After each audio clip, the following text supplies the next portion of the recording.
Alright, I think we should be going live.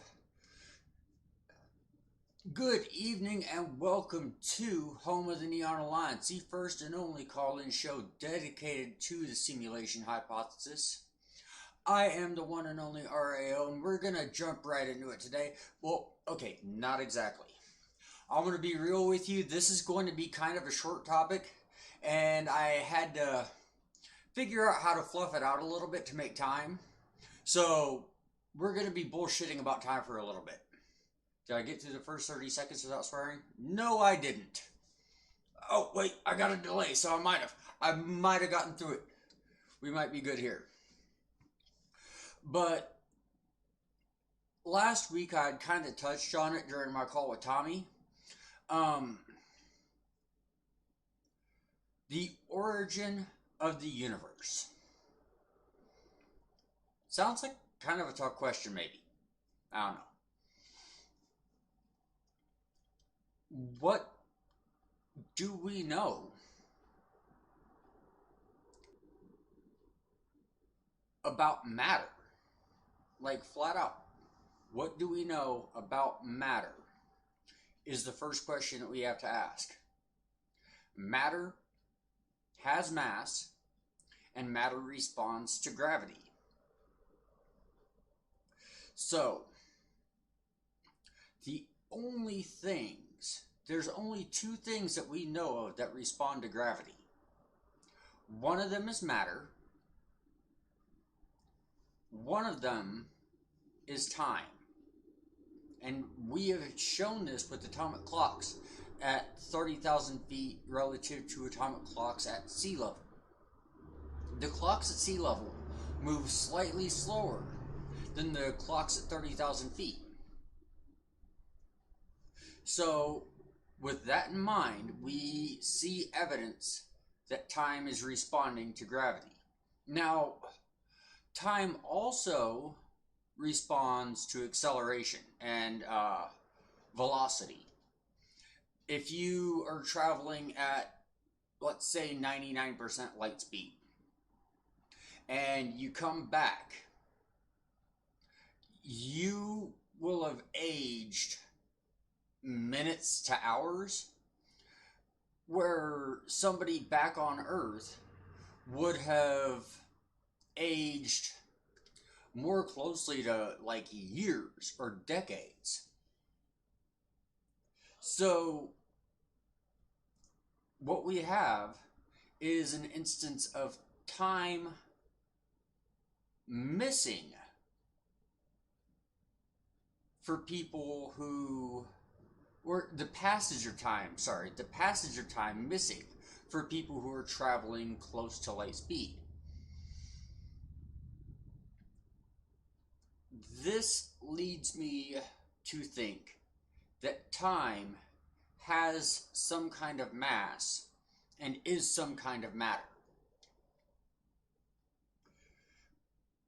Because if you're stationary, if you're fairly stationary, like there's nothing in the universe that's really stationary. But if you're moving at less than 1% the speed of light, let's just call it that, then it feels like temporal matter is collecting and causing the passage of time. Whereas when you get higher up, in like to 30,000 feet, you got the center of Earth, the center of mass at Earth, that's pulling everything in. So you're not going to get as much of that because it's all being pulled directly toward the center of the Earth. Whereas when you're 30,000 feet up, you're going to be getting more time of hitting you. So you're going to experience time faster. Now, mind you, keep in mind, I am a dumbass on YouTube. I have barely any college education. And these are the things that I think look plausible.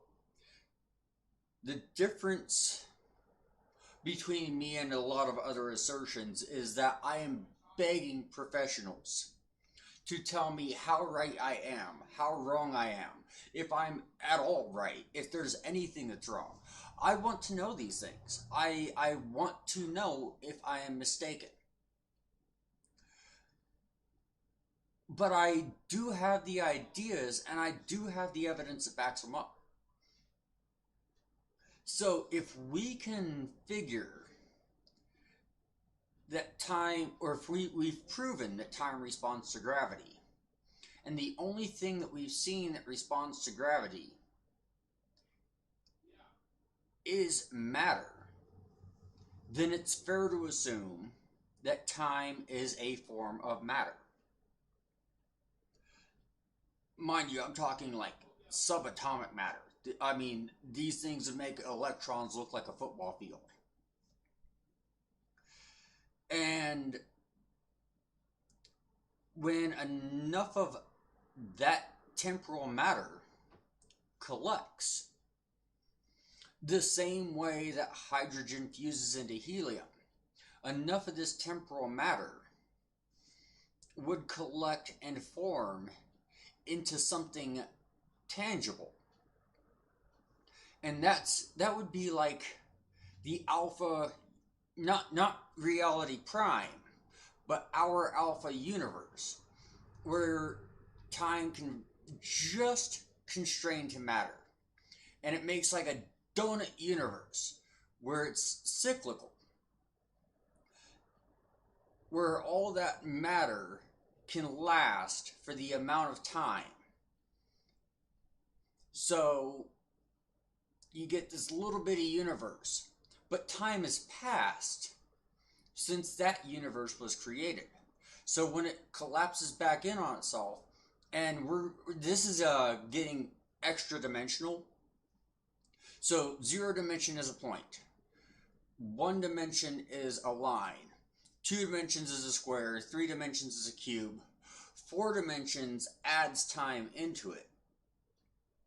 And the 5th dimension would basically be the same universe that starts at 0, 0, 0, 0. The same rules of physics apply, the same gravitational constant applies. But more time has passed from the formation of that universe to the end of it. So all that time that's passed also gets locked into it, and the next universe is bigger. It lasts longer. More time passes between like Big Bang to finishing out the donut. Then the third universe, 0, 0, 0, 0, 2, would be that universe getting even bigger, making more bubble. And every time it does that, then what we end up with is a bigger universe that lasts longer.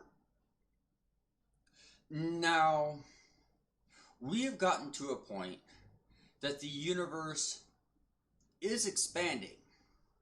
And for a while we thought it was expanding, like it was continuing to accelerate. And correct me if I'm wrong, but it's seeming like the expansion is slowing down. And I don't remember where I picked that up. I know it was respected science, but I don't remember the exact source. So I apologize for that. That's completely my fault for not tracking my sources. Remember to track your sources. So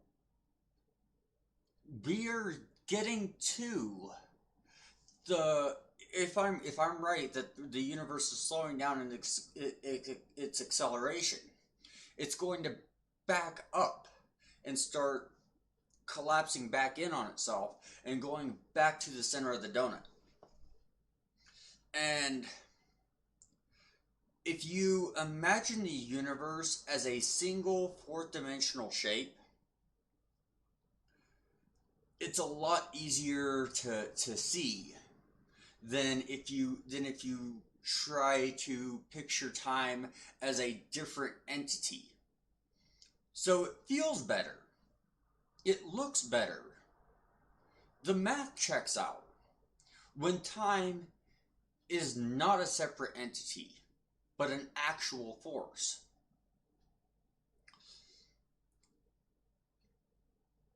Time itself is basically how we measure a rate of change. Now, I'm not talking about temporal matter, I'm just talking about how we perceive the passage of time. It is how data changes. So we could potentially have a universe that was constructed of nothing but time, that continues to cycle in on itself and gets bigger every time. So all we would really need is the evidence we've shown that time responds to gravity,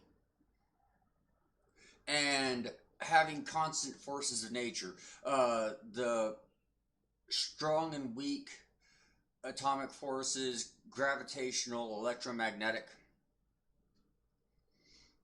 and temporal, the temporal force. That does get into the wave-particle duality, but I don't think that necessarily kills the argument, because we see wave-particle duality in electrons, photons, basically anything that we're throwing at anything at close to light speed shows wave-particle duality. So, in short, all we're really going to need for this is the evidence that we've already gathered. I don't need a claim at this point. Unless better science happens, it seems most probable that time is the fundamental particle that upon which our universe was created.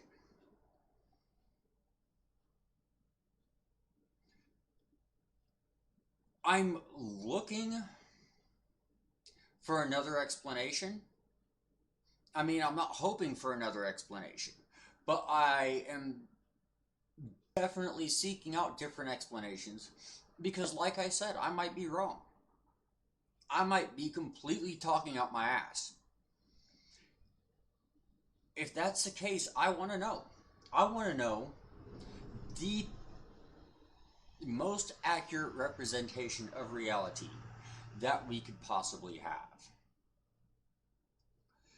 And with that, I'm going to go ahead and open up the phone lines. In the meantime, while we're waiting for calls, I want to let you know about the other channels I got right quick, just to, you know, my typical shameless self-promotion while we're killing time. We've got the Patreon up.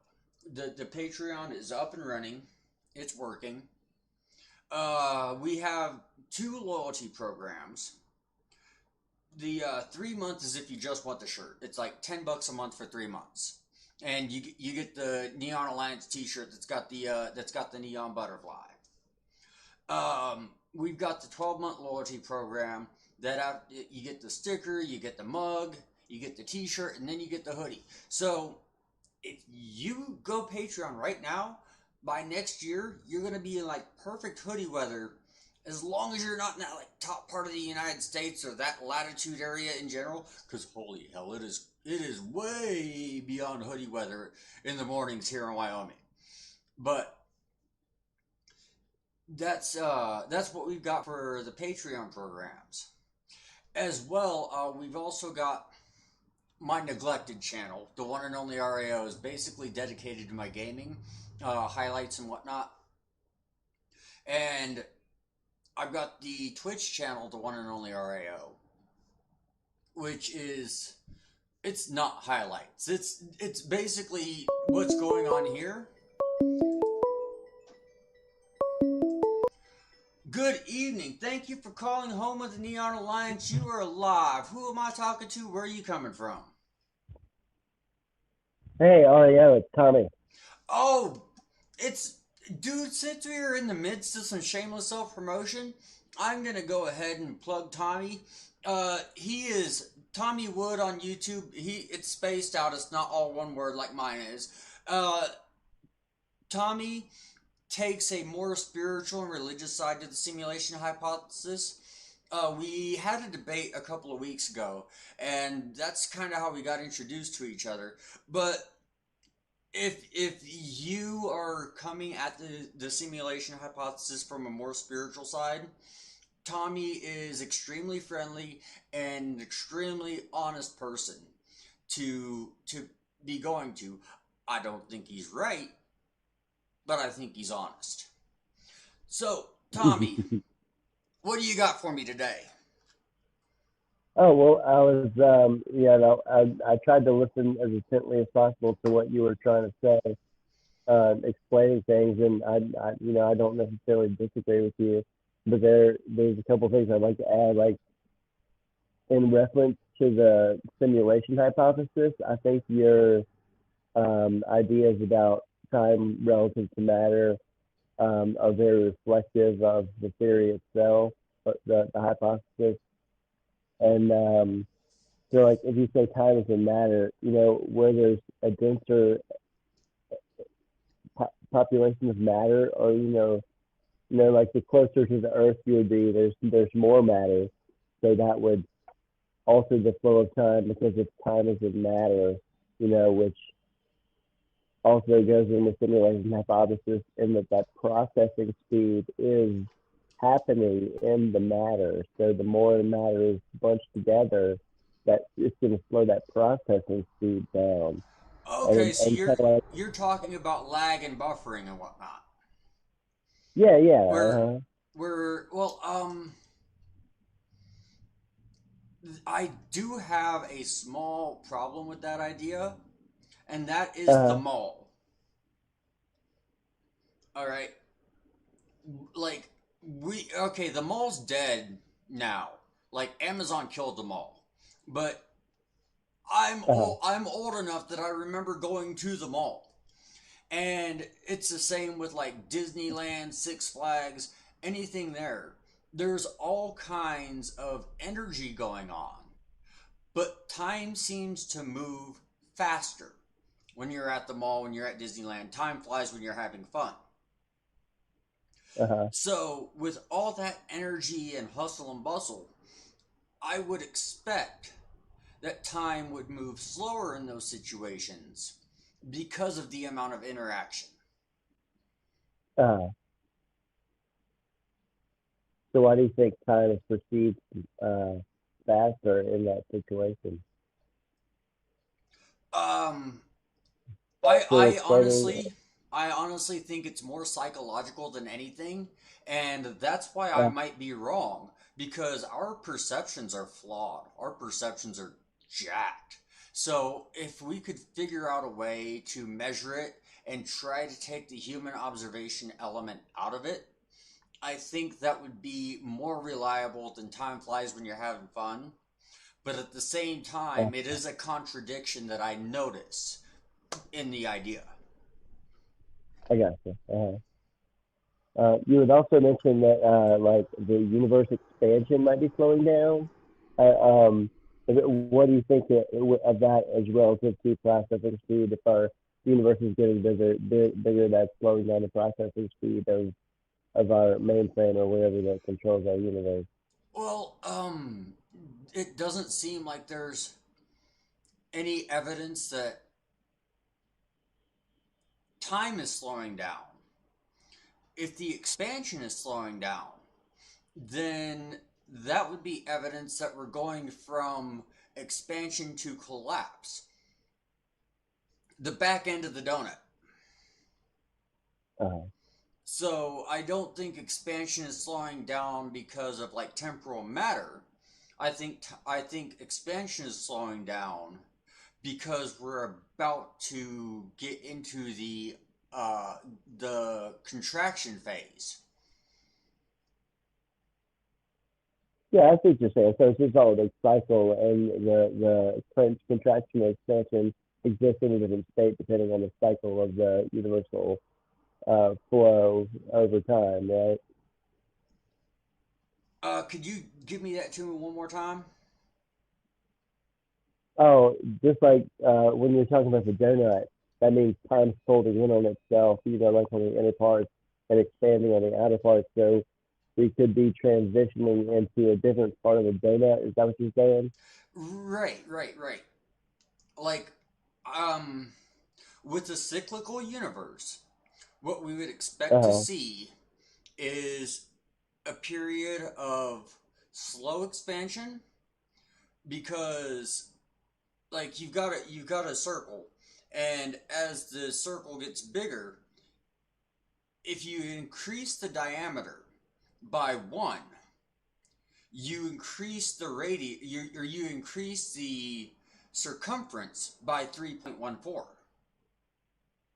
pi. Yeah.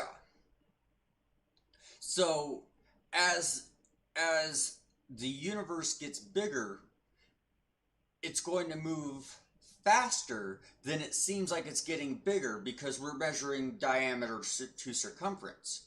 So when the universe is first starting out, that's why we've got that big old long, like a French horn for the beginning of the universe. And then it would come back Uh out to a stage of huge expansion. But at the same time, it's gotten so big that it's like dispersed. So when it starts dispersing, it doesn't have that same cohesion to it, and when it runs out of cohesion, that's when it would start to slow down and break back in on itself. what if it slows down infinitely or exponentially and doesn't ever stop? It slows down exponentially.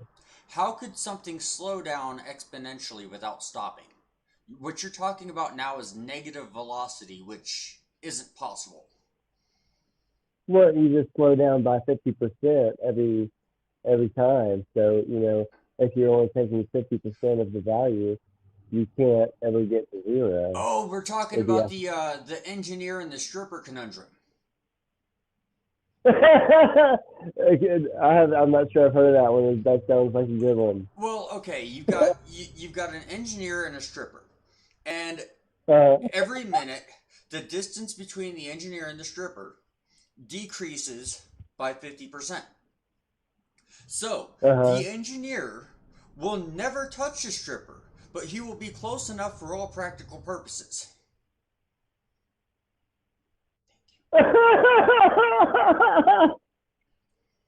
Ooh, But then we're talking about like a singularity or the ultimate black hole. uh, Whereas and when we get close to a black hole, time flat out stops. Like if you look at a black hole, you will see everything that has hit that event horizon since the event horizon has existed because that area has never had time move. Wait, hold on. Let's think about that tangent for a little bit. uh, Because we see everything that an event horizon has experienced since the beginning of the event horizon. uh-huh. And black holes are our best source of density. So, maybe, and this would contradict part of what I said earlier, and like I said, I want to be wrong. I want to correct myself and get better. But if we see time stop at a point of almost infinite density, and time slows down when we're closer to the center of the Earth, maybe the amount of temporal matter makes things slower. Like, have you watched Dragon Ball Z? I think I've seen a couple of episodes, so I didn't really follow it. Like other major fans or anything. Well, Dragon Ball Z is host to the longest fight in film or TV history. Like the longest Uh-huh. fight was Vegeta, or not Vegeta, I'm sorry, Goku and Frieza. And that fight lasted like 3.5 hours. Uh-huh. Now, Frieza said that the Yeah. planet would be destroyed in 5 minutes. Uh-huh. In those 5 minutes, if we had watched it as 5 minutes, all we would have seen is a bunch of bangs and flashes in the sky. So time got slowed down to that 3.5 hours so that we could watch 5 minutes and actually see what was happening in that 5 minutes. So this would be if you had more temporal density, then you would have more reaction time. I know I'm phrasing that wrong, but you would like have more time to respond because you got more time coming at you. You got more time um, interacting with you, Uh-huh. and that would fit. That would fit the model of air pressure. That would fit the model of gravity. That would fit the. That would fit pretty much everything except for the velocity aspect. Yeah, I was gonna say speed and distance, distance or location over time would also have an effect on the perception of time. And yeah, I hate trusting perception, like flat out. Like we've talked. I'm not going to go into a whole lot of detail, but Tommy and I both have trouble with our perception and reality being the same thing. So we know that trusting our perception is a bad idea, and if I'm incorrect, please correct me. But we tend to look for things in a more objective way than what our perception offers to have a more realistic view of the universe. Yeah, that's why I'm here talking to you, because I want to not only express what I feel, but learn from you what you understand. We can share ideas, to kind of maybe come up with a synergistic effect of our ideas, to come up with a real explanation of what's going on. And right, and you saw that I've been streaming for less than a half hour, and I changed my mind. Not for any other reason other than we talked and better evidence was presented.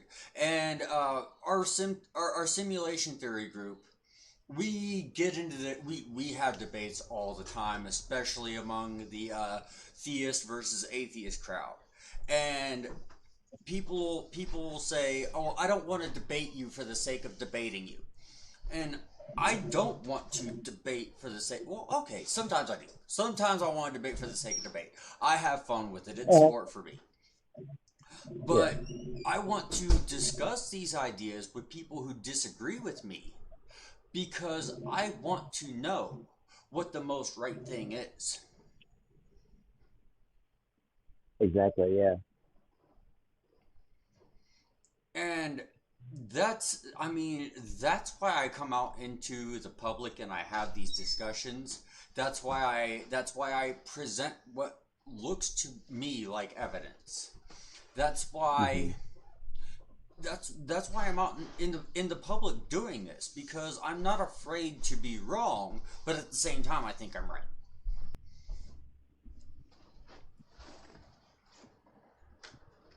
yeah.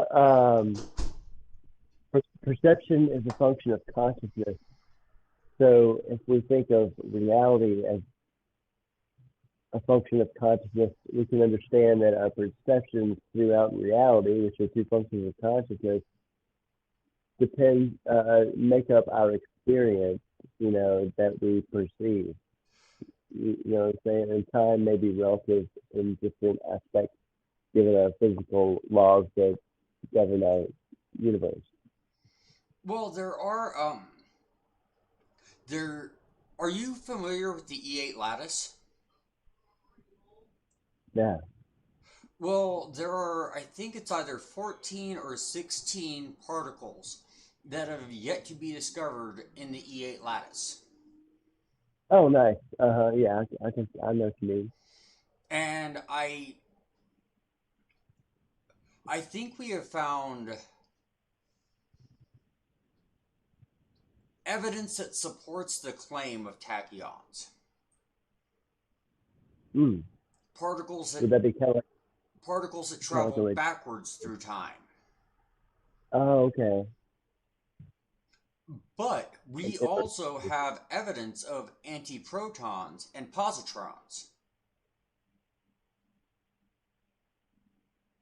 Is the world going to take the turn of the Star Trek uh, universe?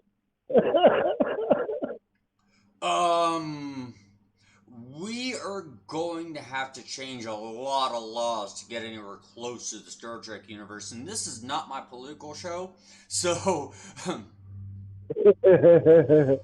no. Basically, uh, it's not just Star Trek either. I mean, the Watchmen mentioned tachyons. They're but my point on that was we had positrons, we've got antiprotons.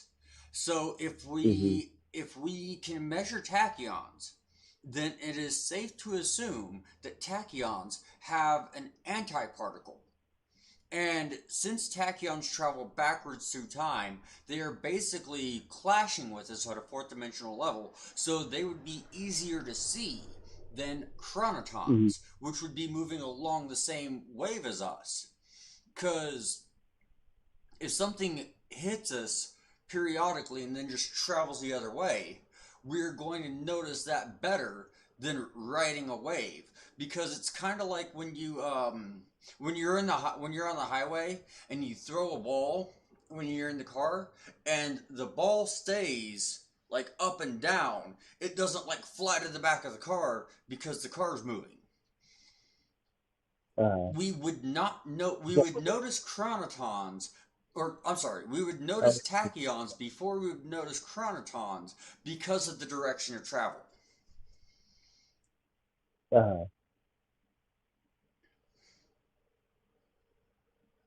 so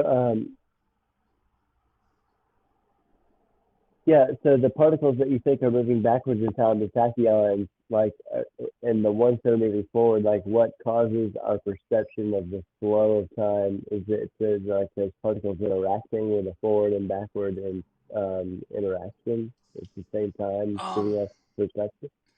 I think it would be chronotons interacting with larger matter, Uh, like actual atoms and electrons and protons. It would be chronotons actually like bumping into atoms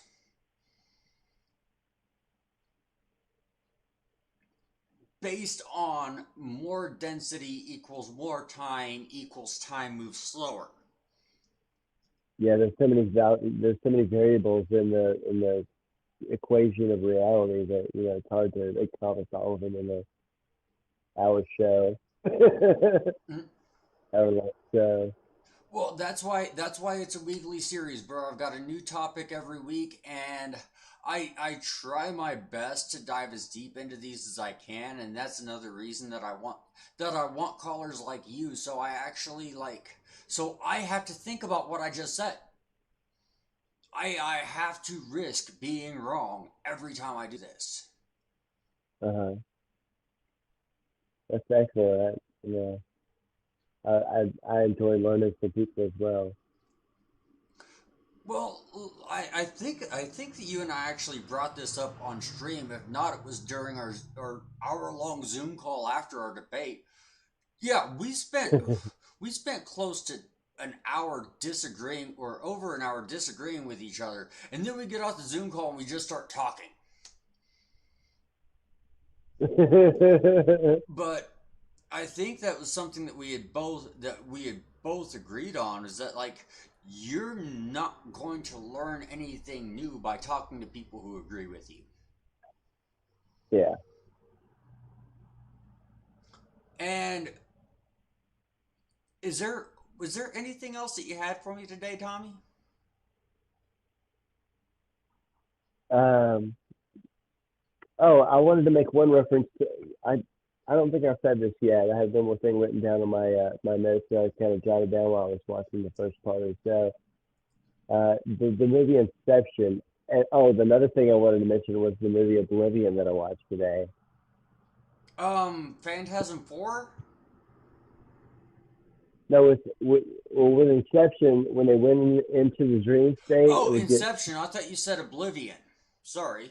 oh, both of those, both of those. I watched Oblivion today. I'm not sure when it came out, but I was hoping to watch The Matrix, but it doesn't come out until December 22nd, not November 22nd.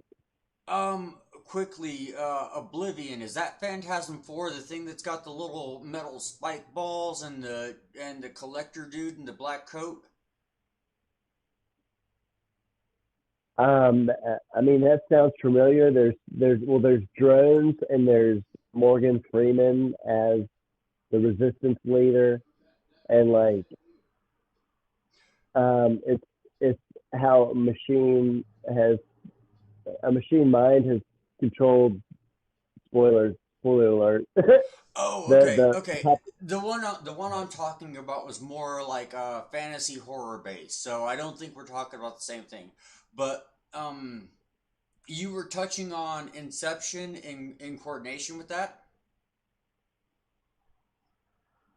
yeah, as in time was flowing slower, in relation to Oh, you're the talking about parallax. Like a minute equals 1 minute here, and then 1 minute equals 6 hours, and then 1 minute equals 6 hours times 6 hours. yeah. Yeah, Inception really got me like that because that was really a weird way to think about time, and how when you reach every next level, time passed slower in relative to the time that was previous to that. Yeah. Well, I mean, that is very pertinent to the simulation hypothesis, but that really only applies when you're going from plane to plane. It doesn't really apply when we're talking about the same plane of existence. Uh huh.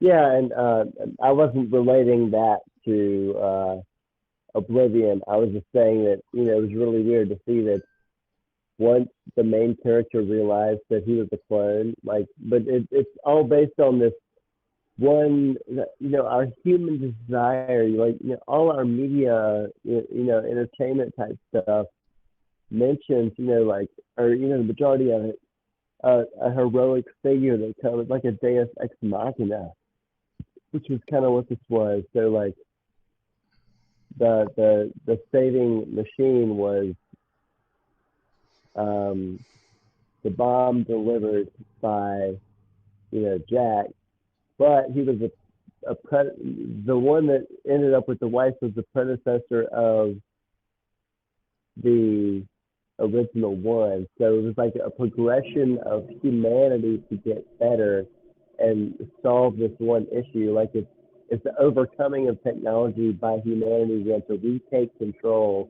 once machines attempt to take over us.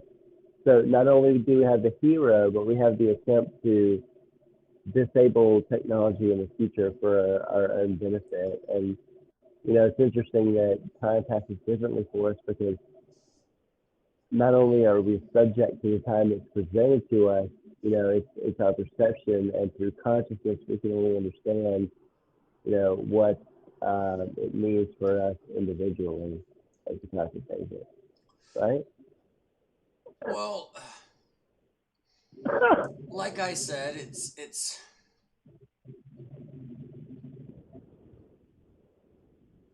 a lot of the way we figure out time is based on our perception. We have not figured out very much about how to measure time. Like we figured out Yeah, atomic clocks, but another thing that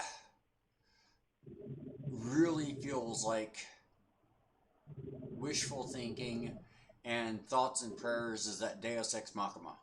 I hate it because as a kid, Deus Ex Machina gave me a lot of false hope. Like this is during the time when people are getting told that there's like Santas and Easter bunnies and like six Jesuses, and at the same time we get told that the hero is going to show up right in the nick of time and save the day. And when that nick Yeah, of it's like time shows up and uh, we miss it, like I cannot base my like hope. what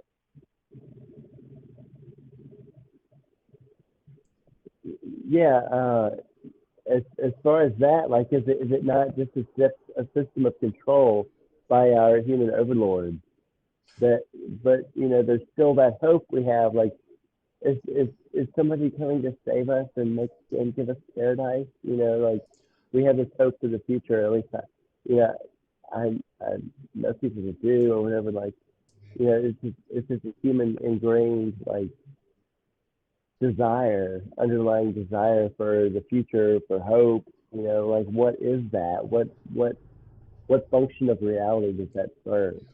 Hey, Tommy, we're gonna have to take a couple of steps back because we're talking over chat's head. I've got a couple of things in here. No, a time loop and a time parallax are two different things. A time lap is basically a fantasy concept where you would go back to a certain moment in time and you would keep living that time similar to Groundhog Day. And Deus Ex Machina is basic. I don't remember what language it is. I don't. It could be English or gibberish. It sounds like close enough to a language. But Deus Ex Machina basically translates to a character or event in a story that happens so precisely that it was guaranteed to be scripted. uh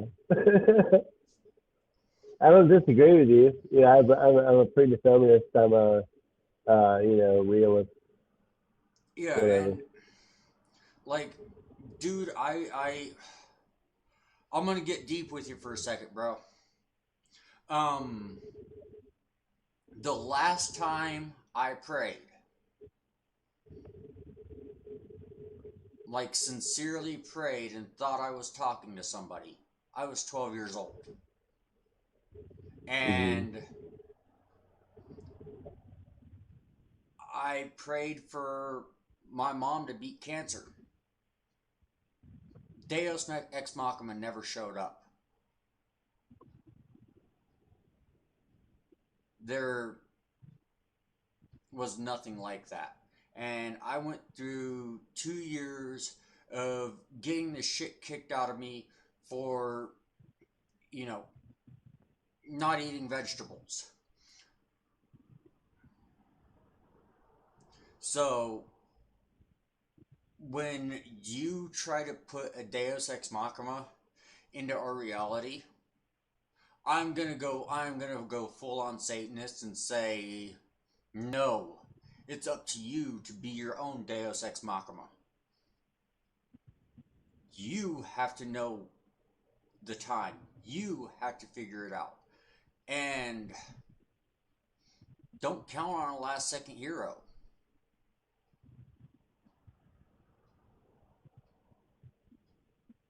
I would agree with that. Just like in the Terminator, that there's no fate but what you make, right? In the Terminator, what? Uh, with the original Sarah Connor, there's no fate but what you make. Well, um, But I don't necessarily believe that, but I believe that is a function of our reality to where we hope for something, or we gain beliefs that are based on what we experience and that exacerbates what is presented to us in our functional reality presentation by practices. That kind of takes some of the objectivity out of reality, though, doesn't it? I mean, it's just like how, when you're online, we got cookies, and they follow us around and track our movements to show us things that we may be more inclined to be interested in. So that if we see this commercial as opposed to the other one, we might actually buy the product. Right, but So it's what I'm saying is if you and I are watching the same TV at the same time, we're both going to be watching the same commercial. yeah, no, I'm speaking of if we're each individually watching something like Facebook or Instagram or something of that sort. Oh, okay, so you're not getting meta on us. You're just simply talking about like our objective, how our universe kind of makes algorithm or how programs in our universe make algorithms for what we would prefer. Yeah. Well, Tommy, it was great. I am going to be talking to you about a co-host spot as soon as I can figure out how to get the hardware and software together to where we can actually have a conversation and then take calls because I do like this format a lot better than two atheists or two Christians or two of the same people sitting there like talking to callers because I feel like with us disagreeing, it would create a new dynamic in the way we handle calls. But as of right now, we can't do calls while you're on the line with me. So I'd like to get that figured out. Yeah, well, we do have. Did you respond to Crystal Wilson's comment? Yes, I did. I was explaining the time loop, and I was explaining Deus Ex Machina. Those were the questions that she had. Okay, nice. Okay, cool. Because I was making sure to give a shout out to our other viewers. Oh yeah, and was that you that dropped a like on this episode before I even started streaming? I did. Well, I appreciate that greatly, Tommy. I'm gonna open up the line, so we might be able to get a second caller in here. Hopefully. All right, Um, man. Thanks for having me on.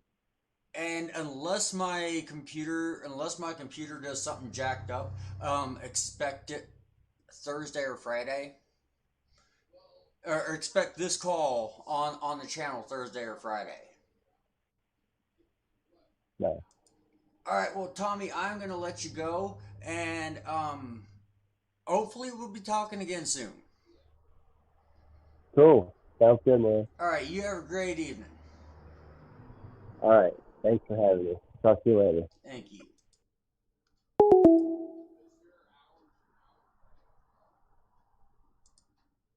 All right, that was like I said, that was Tommy Wood. He's got his own channel going, and I, I, flat out, I'm an atheist. He's not, and I recommend his channel just because just because of his honesty.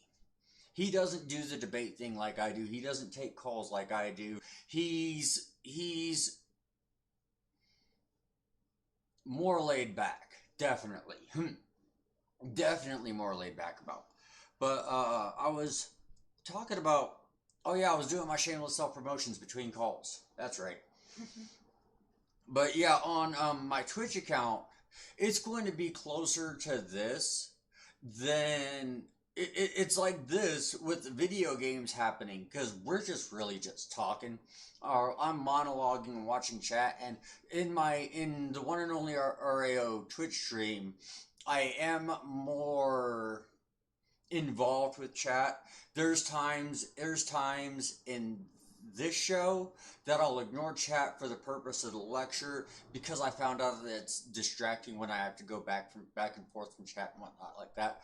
I will try to keep it in, and whenever there's something pertinent in chat, like I'm not explaining something thoroughly or a new concept comes up, yeah, I'm going to look at chat to explain that. But the one and only RAO Twitch, yeah, Twitch TV / the one and only RAO is a lot more interactive.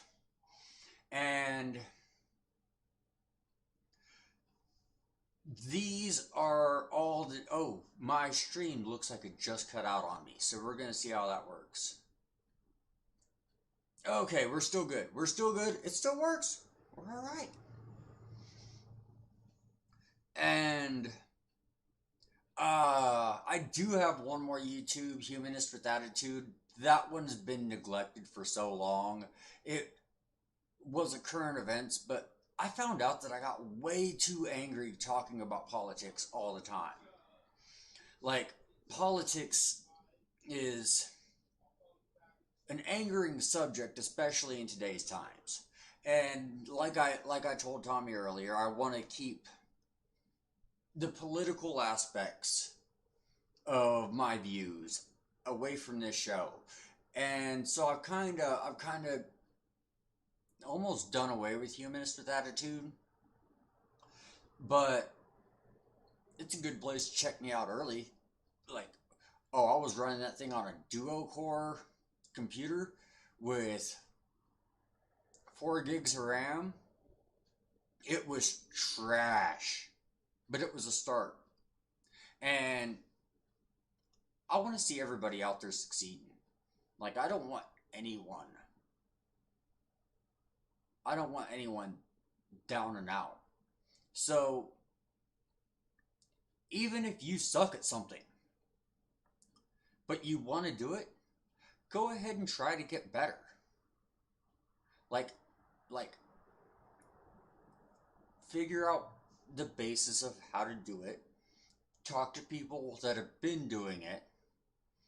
Learn from your mistakes.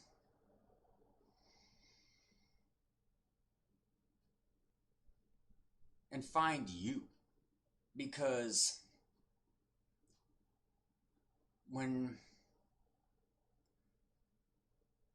you're acting, it's fun.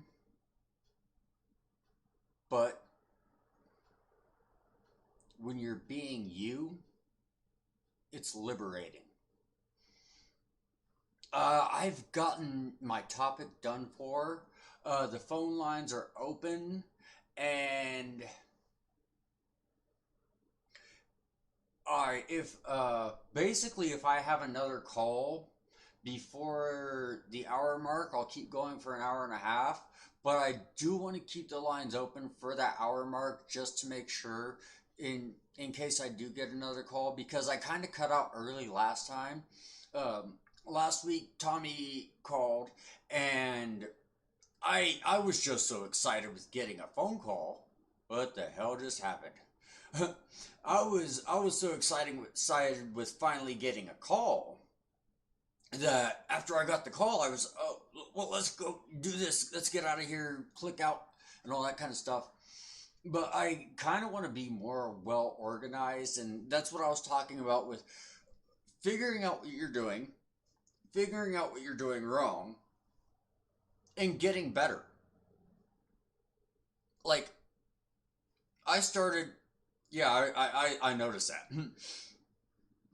I started out yelling at a webcam in front of a duo core.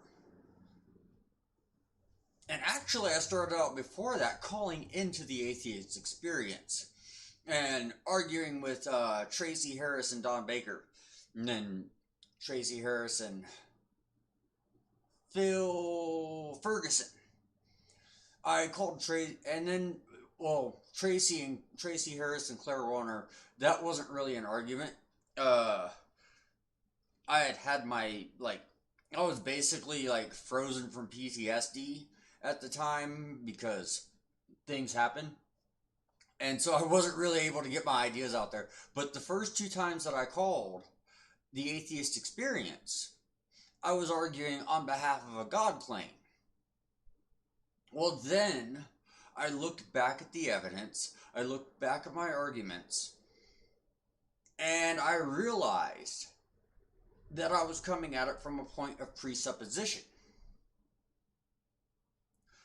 And we are about to go to crap, I think. But no, I was coming from a point of presupposition. I was putting the God claim in first, and then trying to logic the God claim. And I eventually came to, if you start with logic, start with reason, start with that which is objective, then you don't need all that baggage. Like, if the universe works because it works, we don't need a thunder god.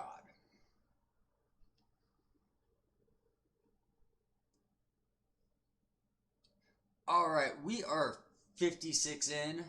I'm going to go ahead and call it this, because I've yet to hear anything from anyone. So, and it looks like my stream's about to fail on me anyway. But like I said, we've got the one and only RAO Patreon. Likes and subscriptions. Well, likes if you thought this was a good video. Subscriptions if you want to, keep watching my videos and be up to date on when they get posted. And on Thursday or Friday, I'll be posting my call with Tommy on this channel here. So make sure to catch all those. I mean, if you enjoy the show. If you don't like me, don't watch me because you don't like me. I mean, that's stupid. Watch the things you do like. But if you like me, stick around. And until next time, keep it real.